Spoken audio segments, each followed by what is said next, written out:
योग माना कनेक्शन, संबंध। सारा दिन में हमारा किस किस के साथ कनेक्शन है। कनेक्शन मतलब मेरा किस पर प्रभाव पड़ता है और किसका मेरे ऊपर प्रभाव पड़ता है। जब ये एनर्जी एक्सचेंज होता है तो हम कहेंगे इनका और इनका कनेक्शन है। हर थॉट जो हम क्रिएट करते हैं सारा दिन, चेक करना उसका किस किस पर प्रभाव पड़ता है। हर विचार जो हम क्रिएट करते हैं उसका सबसे पहला असर किस पर पड़ता है? हमारे मन की स्थिति पर। एक अच्छी प्योर ब्यूटीफुल थॉट क्रिएट की, मन खुश हो जाएगा।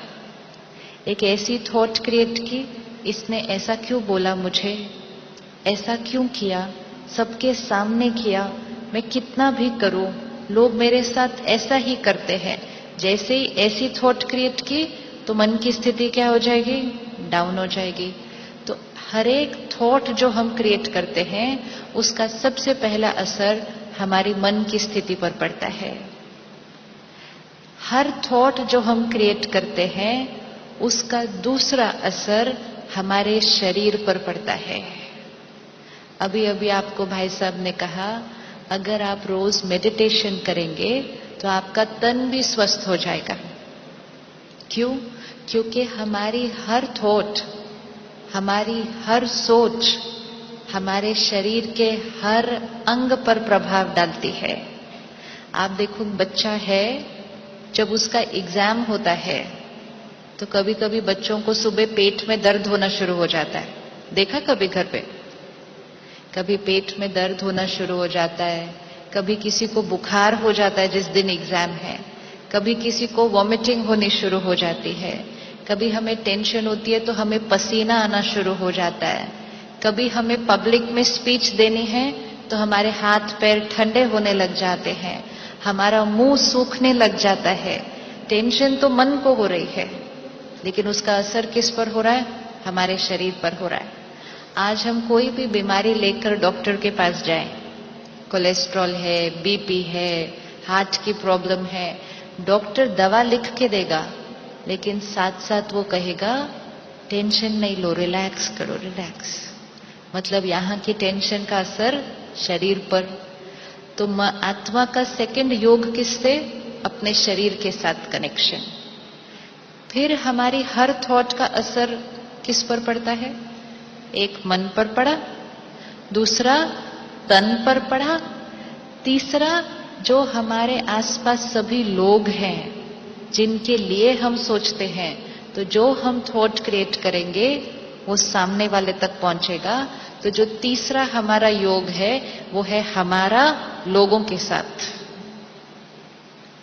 चौथा योग, हम हर थॉट जो क्रिएट करेंगे उसका वाइब्रेशन इस पूरे वायुमंडल में फैल जाएगा, प्रकृति में फैल जाएगा, पूरे यूनिवर्स में फैल जाएगा।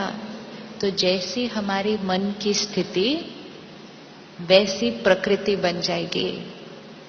आज के युग को हम कौन सा युग कहते हैं? आज के युग को कौन सा युग कहेंगे? हम कहते हैं कलयुग है। कलयुग में क्या है? मन दुखी, शरीर बीमार, रिश्तों में कुछ छोटा छोटा अनबन, प्रकृति। हर रोज प्रकृति का एक नया नजारा देखने को मिलता है। कहीं बारिश हो नहीं रही, कहीं बारिश ज्यादा हो रही है, कहीं धरती हिल रही है। हर रोज ये प्रकृति हमें कुछ रिटर्न दे रही है। ये कलयुग है। ये कलयुग किसने बनाया? ये कलयुग का जिम्मेवार कौन? हमारी हर सोच। अब हमें सतयुग बनाना है। सतयुग में मन कैसा होगा? सतयुग में मन कैसा होगा? एकदम खुश, प्योर, ब्यूटीफुल। सतयुग में तन कैसा होगा? सतयुग में तन कैसा होगा? बीमारी क्या होती है ये पता ही नहीं होगा। इसीलिए आज भी देवी देवताओं की जब मूर्ति स्थापन करते हैं तो अगर थोड़ी सी भी मूर्ति में कुछ भी थोड़ा सा भी खंडन होगा तो खंडित मूर्ति स्थापन नहीं करनी, क्योंकि देवी देवताओं का शरीर कैसा था? परफेक्ट। क्योंकि आत्मा कैसी थी? परफेक्ट। सतयुग में रिश्ते कैसे होंगे? दिखाई देता है सतयुग में रिश्ते कैसे होंगे? कितना प्यार, कितना हार्मनी, एक दूसरे की बात को सम्मान, एक दूसरे को समझना। सतयुग में मौसम, प्रकृति कैसी होगी? कोई पंखा नहीं चाहिए होगा, कोई एसी नहीं चाहिए होगा, कुछ नहीं चाहिए होगा। हमेशा मौसम कैसा होगा? परफेक्ट। ये सब कुछ बाहर परफेक्ट इसलिए होगा क्योंकि हमारी हर सोच परफेक्ट हो गई है। ये सतयुग लाने में हमें कितना टाइम लगेगा? सिर्फ एक सोच का खेल है। जब हमारी सोच नेगेटिव, हम कलयुग में हैं। जैसे ही हम उस सोच को चेंज कर लेते हैं, प्योरिफाई कर लेते हैं, क्लीन कर लेते हैं, पावरफुल कर लेते हैं, हमारा स्वर्ग शुरू हो जाएगा। क्योंकि उसी क्षण मन खुश, शरीर हेल्दी, रिश्ते ब्यूटीफुल, वातावरण प्योर। तो हम सब यहां क्या बनाने के लिए आए हैं? रेडी बनाने के लिए? रेडी बनाने के लिए? तो उसके लिए अपनी चिंता को, गुस्से को, चिड़चिड़ेपन के स्वभाव को, दूसरों को क्रिटिसाइज करना, गलतियां निकालना, निंदा करना, ये सारी आदतों को क्या करेंगे हम इस 4 दिन के अंदर? ये छोड़ के जाएंगे। और ये बहुत इजी है। तो मन का, तन का, संबंध का, प्रकृति का, ये सब चारों के साथ योग किसका? ये शक्ति आत्मा। और ये चारों पर आज नेगेटिव असर क्यों पड़ रहा है? क्योंकि आत्मा की पावर क्या हो गई? वीक हो गई है। सुंदर प्रकृति, अच्छे संबंध, स्वस्थ शरीर और प्योर मन, इस सब के लिए आत्मा कैसी चाहिए? आत्मा कैसी चाहिए? पावरफुल चाहिए।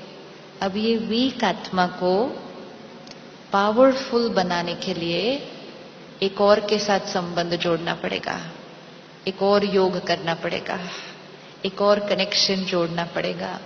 वीक बैटरी को पावरफुल बनाने के लिए क्या करना पड़ेगा? चार्ज करना पड़ेगा। आप सब सुबह सुबह अपने मोबाइल को चार्ज करके आए?